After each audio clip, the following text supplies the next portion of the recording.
N'hésite pas à t'abonner et à partager la vidéo et commenter. Et si tu kiffes la vidéo, que tu l'aimes ou que tu l'aimes bien, ou que tu la supportes, appuie sur le petit pouce bleu. Ouais, t'as vu, c'est super bien fait.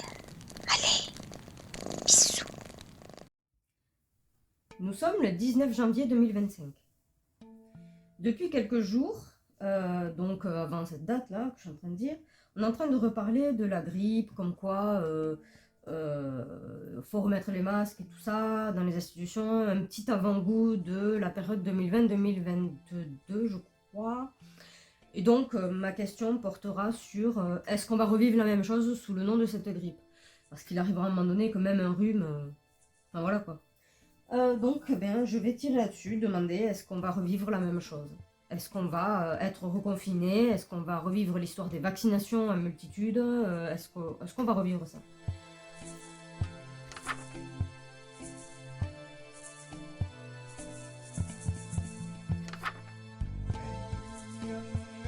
Est-ce qu'on va revivre la même chose? Je dirais peut-être pas tout, en tout cas je n'ai pas la certitude de tout. Par contre, la mentalité, l'émotionnel de cette période-là, il semblerait qu'ils y mettent vraiment tout le package, quoi.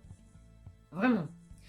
Et j'ai un peu l'impression qu'ils vont en profiter pour se débarrasser de chefs d'État que je pourrais décrire de dictateurs. C'est vrai que c'est un peu confus parce que du coup, même ceux qui ne sont pas dits dictateurs en le deviennent. En tout cas, en sont l'image. Mais il semblerait que ce soit un bon moyen de se débarrasser de quelqu'un, de certains, qui sembleraient être des personnages de puissance assez psychorigides sur les bords. Ou en tout cas, dictateurs sinon. Et c'est un bon moyen d'aller crier le fait qu'on est en train de revivre l'ambiance 2020-2022. On en profite pour éliminer, en prétextant que c'est à cause de la grippe qu'ils sont décédés, et mettre ça en avant médiatiquement pour essayer de culpabiliser les gens, leur dire que c'est de leur faute, laisser se juger entre eux, parce que ceux qui commandent, ceux qui gouvernent n'en ont que faire, eux, ils s'auto-jugent pas entre eux, hein, de toute façon ils font leur vie, mais faisant en sorte que justement les citoyens s'auto-jugent, s'auto-fliquent, s'auto-montrent du doigt, ce qui n'est pas utile pour construire quelque chose. Donc, et c'est pas nécessaire quand on ne fait que de culpabiliser les gens, mais bien évidemment quand on culpabilise des gens abondamment, il y a une issue émotionnelle qui en ressort qui n'est pas très cool. Hein. Donc là c'est pour se débarrasser de quelqu'un, ensuite c'est un peu bizarre, je dirais qu'il y a... Alors je ne sais pas quoi en penser, mais comme si on allait pénaliser financièrement les pays qui n'y croient pas, qui ne croient pas à la doxa, qui ne croient pas au discours de la grippe, tout ça, il faut le confinement, il faut le masque, il faut les piqûres, il faut toutes ces petites choses que l'on a déjà vécues. Et j'ai l'impression que du coup, c'est un moyen de faire un tri, s'ils vont jusqu'au bout, de faire un tri envers les pays qui ne suivent pas en majorité, qui ne courent pas et qui n'obéissent pas aux nouvelles lois, nouvelles règles lorsque l'on déclenche une épidémie, même si c'est un rhume. Et on s'en sépare financièrement, on les détruit. On les détruit économiquement, on s'en sépare et on les laisse pour compte en gros. Ensuite, pour les citoyens, c'est un moyen de leur faire comprendre, de se séparer de certains biens qu'ils estimaient confortables, logement secondaire et tout tintouin, leur apprendre à devoir vivre dans un autre endroit, les pousser à aller dans les endroits où il y a beaucoup d'hôpitaux, beaucoup, c'est punaise, hein. C'est même plus un mot qui existe de toute façon en ce qui concerne les hôpitaux, mais là où il y a le soin. Donc on supprime les soins dans les coins ruraux et compagnie, et on leur dit, vous voyez, si vous êtes malade, il faut vous approcher des hôpitaux, tout en supprimant leurs hôpitaux à eux ou leurs centres médicaux à eux, hein, bien sûr. Et pousser les gens à aller dans les villes où il y a effectivement encore un peu de soins, tout n'est pas de qualité non plus, mais où il y a encore un peu de soins, c'est leur lueur d'espoir, et on leur apprend à devoir, incitera à devoir apprendre à se séparer de leurs biens, à se séparer du lieu de vie où ils sont, là où c'était bien, pour se mettre dans les villes, tout court. Si on veut du soin, tout en faisant peur sur la mort et tout le bordel, hein, bien sûr. Donc c'est pour jouer sur la... Il semblerait que ce soit pour jouer sur la démographie des... comment on appelle ça? La démographie des villes et villages. Voilà. Donc pousser les gens à aller vers les villes. Ça ne veut pas dire que ce sera mieux, hein, loin de là. Médiatiquement, donc comme je l'ai dit, on y met l'accent pour la culpabilité des citoyens, pour leur dire c'est votre faute, vous faites jamais attention, vous êtes irresponsables, vous êtes tout ça, bien que si l'on se rend compte de la chose, les gens qui entendront ce message aujourd'hui existent depuis la naissance de l'être humain. Il faut l'avouer, nous existons. Moi je suis en train de vous parler parce que mes lignées diverses et variées existent depuis le premier humain. Pour le coup, là, voilà.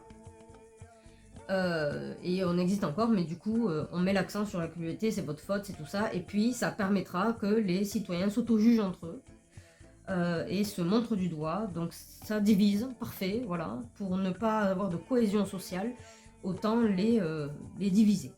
Voilà, on s'auto-jugera. Ah, tu portes pas de masque, tu es irresponsable, ou toi t'en portes un, tu es irresponsable, enfin. Voilà quoi. Ambiance 2020-2022, ça va être sympa. On va en voir des gens qui vont traverser le trottoir en évitant chaque humain qui existe. Donc voilà. Et ici, eh bien, l'histoire de cette grippe en question, dont on parle un petit peu trop, en rajoutant pourquoi pas du Mpox et compagnie, il y a quelque chose que l'on apprendra, que l'on ignorait vis-à-vis de ça, qui est en train de voir le jour, quelque chose qui est en train de voir le jour, pardon, et dont on n'était pas au courant. Je ne sais pas si c'est des lois ou quoi que ce soit, mais c'était un sacré secret, et apparemment, ça risque de tomber dans les oreilles des citoyens. Mais par contre, l'issue, elle pue.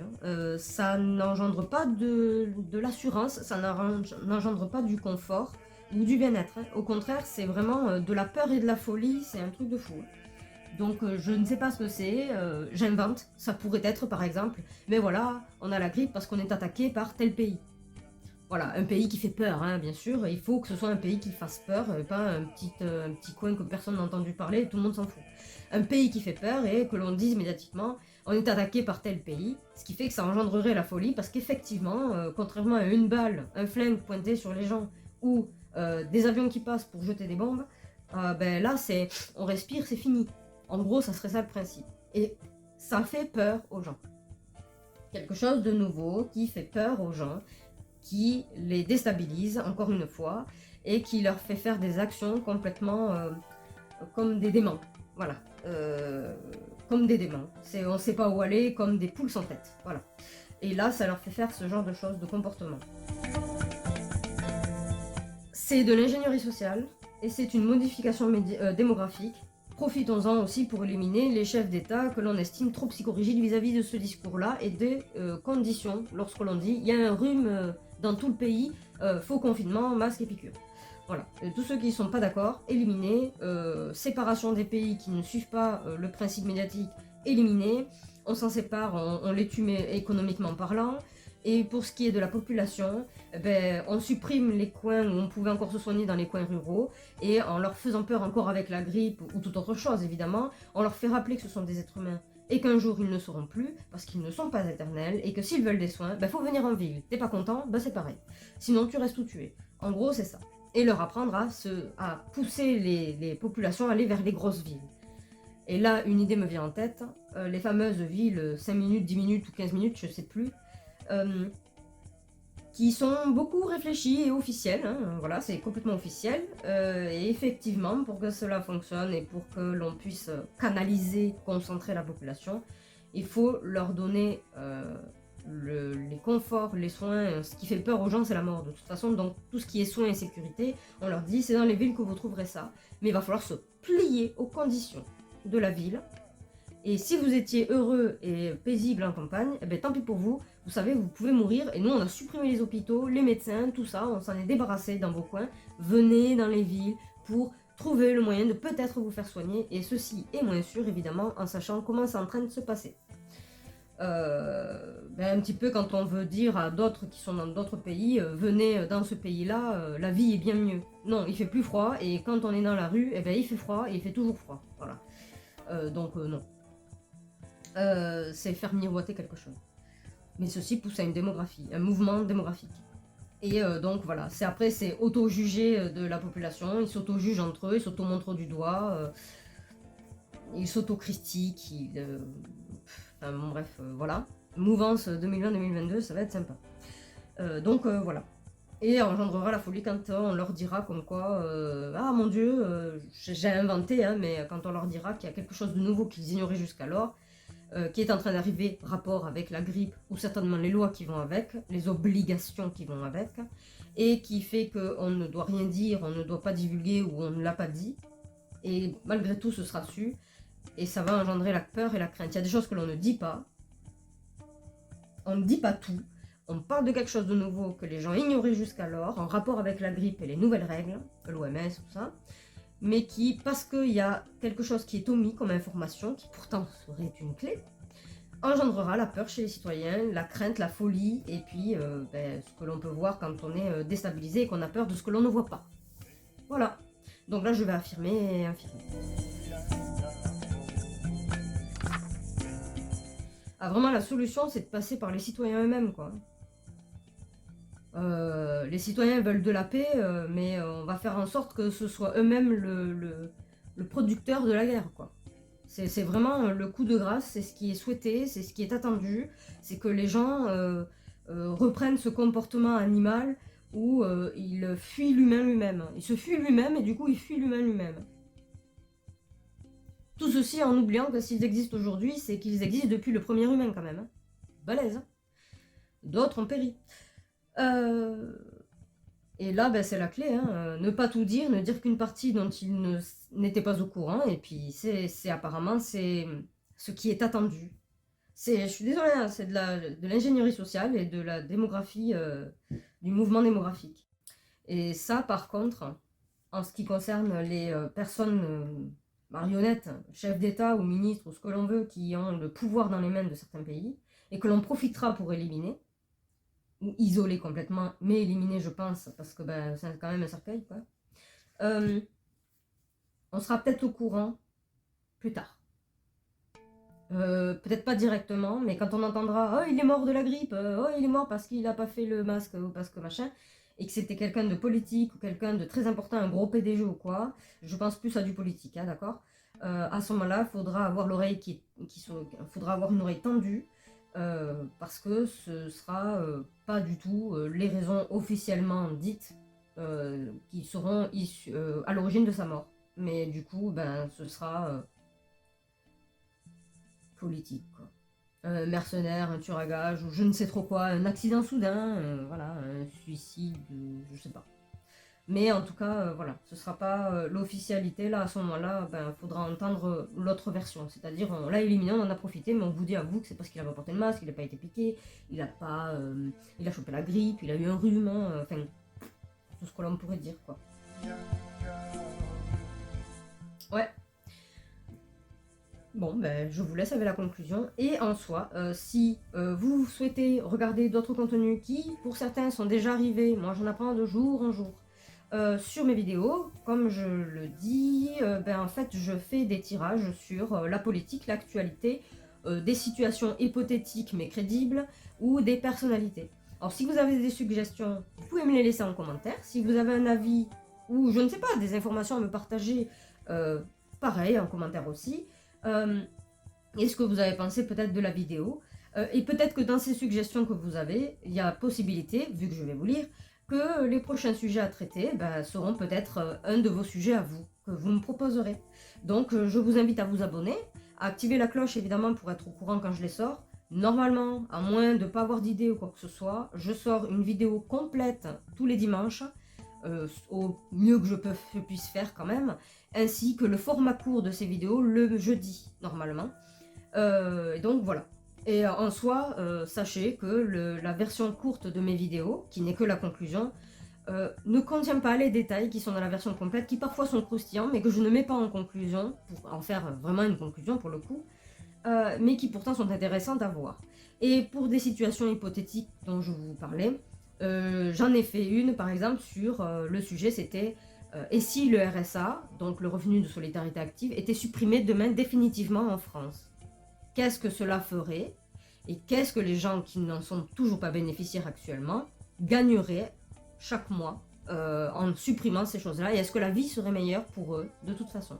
Voilà, donc ça c'est une situation hypothétique mais crédible euh, sur lequel j'ai tiré pour voir ce qui en ressortait. Eh bien, il y a bien des choses auxquelles je n'avais pas pensé.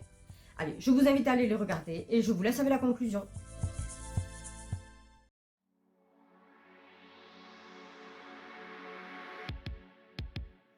Dans la France de 2025, une ombre familière s'étend sur le monde. Une alerte sur une possible épidémie de grippe réveille en nous des souvenirs enfouis, des émotions que nous pensions avoir laissées derrière nous. La peur, l'incertitude, la méfiance, tout cela revient, comme un écho du passé. Mais cette fois, la situation pourrait être bien plus complexe. Dans l'ombre, des manigances se trament. Des chefs d'État, des dictateurs pourraient voir leur fin scellée sous le prétexte d'une grippe. Leur mort, présentée comme des conséquences de leur refus d'appliquer les règles sanitaires, ne serait en réalité que le résultat d'opérations secrètes orchestrées par des mercenaires ou des agents subversifs envoyés par des puissances invisibles. La société se divise. Les masques deviennent des symboles de jugement, de responsabilité. Les citoyens, autrefois unis, se retrouvent face à face, animés par l'animosité. Vaccinés contre les non-vaccinés, porteurs de masques contre ceux qui les rejettent. Une atmosphère glaciale s'installe où chaque regard est un jugement, chaque parole, une accusation.